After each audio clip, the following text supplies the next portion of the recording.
Kitchen একটা ছোট recipe আমি তৈরি করছি। দেখেন, আলু এই যে ডুবো ডুবো করে কেটে নিয়ে লাল লাল করে ভেজে নিলাম। এই যে দেখেন, বেসন দিয়ে ফুলুরি বানিয়ে রেখেছি। ফুলুরিগুলো ছোট ছোট করে নিয়েছি।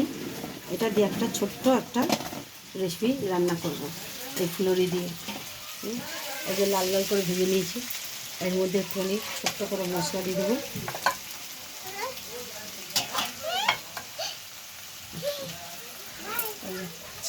অল্প একটু মশলা দিয়ে দিলাম। এখানে বেশি মশলা দেবো না, অল্প দেবো। সামান্য মশলা দিয়ে এটাকে নাড়াচাড়া করবো। এই রেসিপিটায় একটু লঙ্কার গুঁড়ো দিয়ে দেবো। আপনাদের ঝাল মতন দেবেন আপনারা।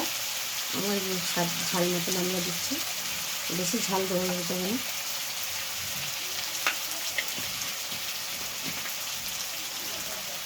দেখেন, লাল লাল করে আলুগুলো ভেজে নিয়েছি। একটুখানি সামান্য মশলা দিয়েছি, লঙ্কার গুঁড়ো দিয়েছি, আর এইটা বেসন দিয়ে বড়া করেছি। একটু জিরের গুঁড়ো ধনের গুঁড়ো দিয়েছি বেসনে, আর তো লঙ্কার গুঁড়ো একটু দিয়েছি, একটু খাবার সোডা দিয়েছি।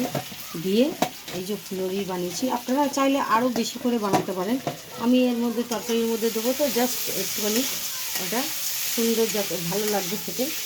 আপনারা নতুন একটা রেসিপি তৈরি করছি আমি ছোট্টর মধ্যে। দেখুন, অল্প করে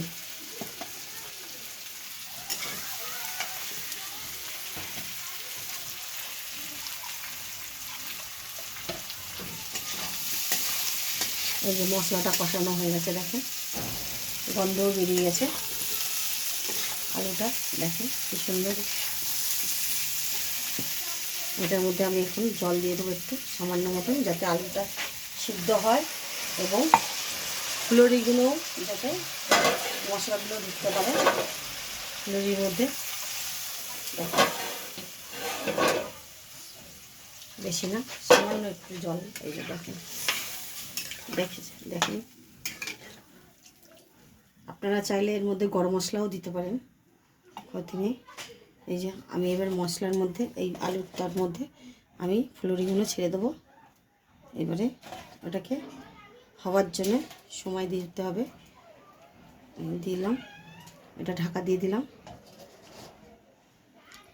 এটা আধ ঘন্টা পর এসে আমরা এই রেসিপিটা দেখাবো আপনাদের যে কীরকম হয়েছে।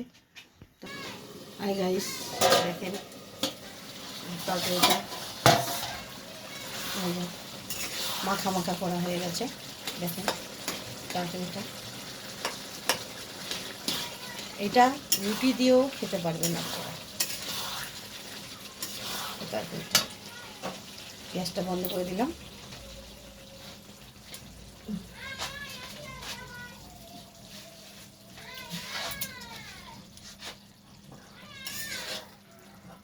এই যে তরকারিটা দেখেন,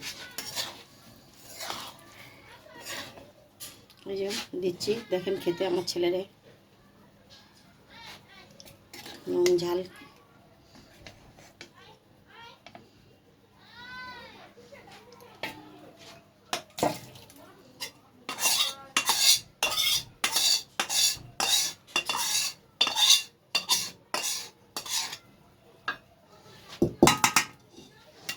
দেখেন, তরকারিটা দেখেন কি সুন্দর দেখতে হয়েছে।